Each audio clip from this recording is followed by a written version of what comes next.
Today on Wyldcat Creations. 4 blades, 4 elements, 1 choice. Which would you claim, and which would destroy you? Today I'll show you how to craft this epic weapon chamber for your tabletop adventures. Come along, let's get to crafting. So I made these foam bricks, and I'll put a link to it here in the upper right hand corner. And I made a half circle, and I have one of these hot glue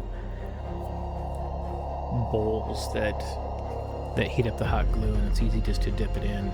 And I'll leave a link down in the description if you guys want to get one. And I just basically built the wall how I saw fit in a semicircle, and I just had a vision in my head of how it would look when the adventurers came into an area that had stone wall and elemental weapons and torches. Here I'm finishing up the wall, and I'm actually clipping away some of the hot glue that pushed out as I pushed the bricks into place. Just more aesthetic, really. That's really what I wanted to do here. And then I wanted to set up 4 stone pillars that the weapons would quote-unquote float on. And I hadn't decided whether or not I wanted to do it this way or if I wanted to do it a different way. So this was sort of creative here. Now I'm just filling in the sides and creating a chamber in the back where the batteries and the switch will be held.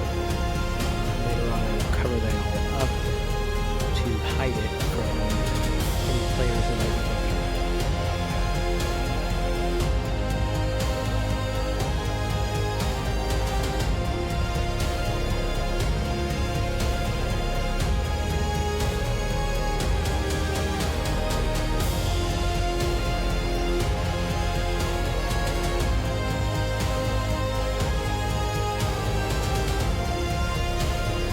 So here I settled on the smaller pillars, and I'm just tracing out the edges of them so I know where to glue them in place once I remove them. And drill some holes in them so I can feed the LEDs through. Now I'm just taking a hand drill here, and I chose a size of drill bit that would match closely to the LEDs without being oversized or undersized, but something that would fit kind of snug. And I just drilled down in. Obviously don't drill all the way through just yet, because you're going to drill into your mat down below, and you don't want to do that. And then once I'm done drilling the holes, I just glue them into place and move on to the next step. Now to widen the holes and make it look a little bit more natural, I just took the end of a paintbrush and pushed it into the holes, kind of twisted it around a little bit, and it created this sort of indent or cavity, which is looks a little bit more natural. Now this next part, do in a well-ventilated room, I'm taking a soldering gun or stick or wand or what do you want to call it, and I am creating a path to lay down the wires into, and I'm melting the foam to do that. Again, make sure you're in a well-ventilated area, but this does make it a lot easier because you just melt your path, and nobody's going to see it except for you or whoever you choose to show.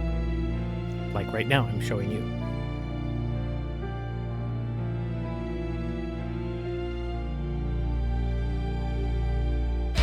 Next is the Mod Podge time. It's Mod Podge and black paint mixed. Do not dilute them down. Spread it all around. Make sure you get every little nook and cranny. This will strengthen it, and it will also help with laying down paint and making it look a little bit better. You have a nice dark base.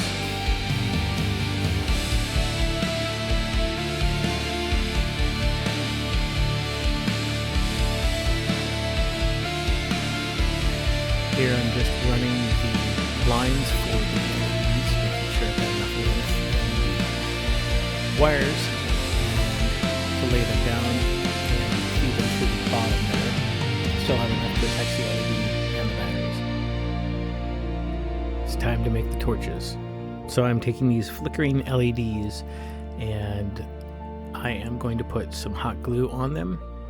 And as it drips, I've got a little cup of, or container of ice water, and that will stop the process of it dripping and solidifying.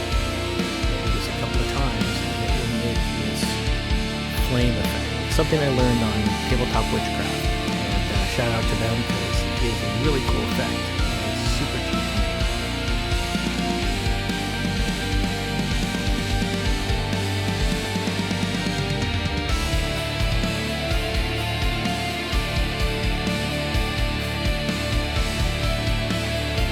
Drilled some holes for the torches to fit, shrink wrap them, well, shrink to the wires so they don't touch each other, just put them through the hole, press them into place.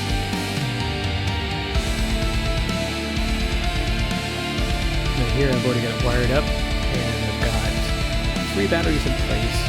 2 go to one set of LEDs, the other 2 go to the other set, and 1 goes to the torches. And I realized I could have done this with 1 battery, but I wanted it to last a lot longer. I did run into some problems with the Mod Podge blocking the conductive elements of the battery holders, and I just scraped it and it was fine.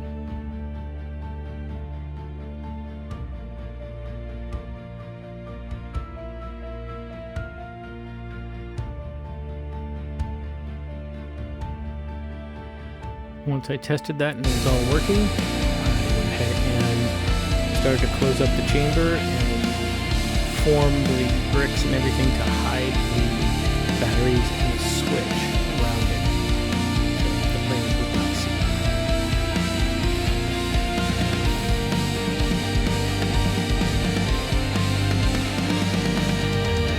Now it's time to paint the weapons. I got this assortment of swords on Amazon. Gussing them up with some airbrush paint to make it look more epic, more elemental, one for each. The painting is all done.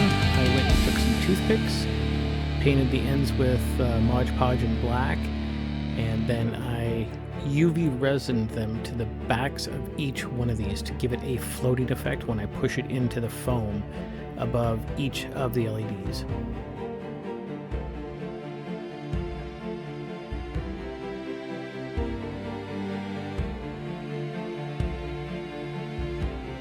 Finally putting it all together. I'm taking each one of these and pushing them into place, hopefully, and give it that floating look.